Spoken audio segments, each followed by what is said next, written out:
Começa agora. Diário Econômico PicPay. Uma análise das principais informações que impactam os mercados, A economia global e do Brasil. Apresentação Marco Caruso. Fala, turma, bom dia. Hoje é terça, 10/10/23 e esse é o seu Diário Econômico. Confirmando as minhas suspeitas de ontem, os mercados interpretaram os ataques terroristas a Israel como um aumento apenas marginal dos riscos geopolíticos. Pelo menos por enquanto, porque esses eventos são fluidos e pouca gente tem vantagem comparativa de verdade para ficar sendo taxativo sobre o que pode vir pela frente. Mas ontem vimos commodities de energia para cima, metais preciosos também para cima, que geralmente servem de proteção contra a inflação, incerteza, etc. E pelo menos na parte da manhã de segunda, bolsas levemente no vermelho, assim como o dólar forte. Só que logo vieram alguns bombeiros ao longo do dia salvar aí os mercados.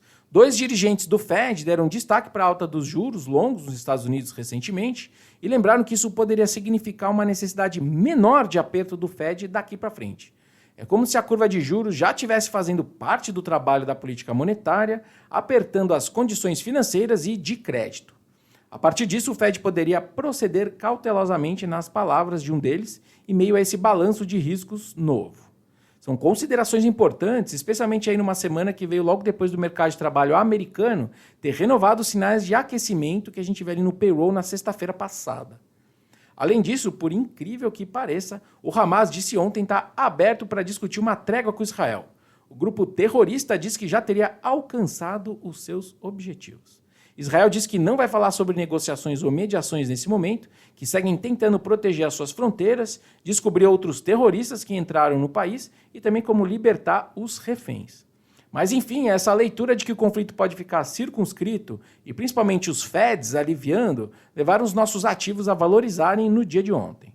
O caso brasileiro, em especial, foi mais uma vez beneficiado pela alta do petróleo, que persistiu toda a segunda-feira. É mais um conflito que, no final, a economia brasileira encontra um colchão vindo ali das commodities. O nosso setor de energia no Ibovespa, por exemplo, subiu mais de 4,5% ontem. E mesmo com a subida do petróleo, prevaleceu sobre a nossa renda fixa os panos quentes que vieram dos Feds. Fora isso, o diretor do BC nosso aqui, o Gabriel Galípolo, optou por sinalizar que o cenário internacional mais complicado é compensado por um cenário doméstico mais positivo. Nas palavras dele, o Brasil consegue, apesar desse externo, seguir com um ciclo de corte de juros no ritmo de 0,5 ponto percentual por reunião, abre aspas, porque a inflação vem apresentando um comportamento benigno. E reforçou a mensagem do outro dia do Roberto Campos Neto de que a barra é alta para se mudar esse ritmo de cortes, tanto para cima quanto para baixo. Ou seja, ele tentou ali colocar uma certa simetria na probabilidade de quedas de 75 e de 25 na Selic, se não for 50, obviamente, que é o cenário básico. A curva pré-fixada nossa aqui segue precificando uma Selic terminal de mais de 10% no ano que vem. Grosso modo, a curva toda pré-fixada está mais ou menos a um desvio padrão acima do que os economistas do Boletim Focus projetam na média para a taxa básica daqui para frente. É um prêmio que vai se formando. Só que, por enquanto, o Brasil segue ao sabor dos ventos que vêm lá de fora. Então, não é todo o perfil de risco que comporta essa volatilidade do pré-fixado. Dito isso, também é interessante perceber as NTNBs que estão pagando pouco menos de IPCA mais 6% ao ano, com alguma acalmada, inclusive, na ponta desse juro real.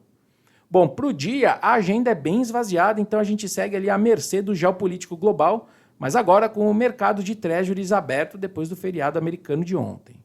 Os fundos passivos ontem, que acompanham os títulos do Tesouro Americano e estavam abertos, tiveram um dia de ganhos de mais de 2%, com os investidores apostando no aumento da demanda nesse ambiente incerto. Ou seja, a gente também deve ver uma acalmada do juro americano hoje por conta disso tudo que eu citei. Bom dia, bons negócios e sorte sempre. Você ouviu? Diário Econômico PicPay. Uma análise das principais informações que impactam os mercados, A economia global e do Brasil. de segunda a sexta, às 6 da manhã, no Spotify e YouTube.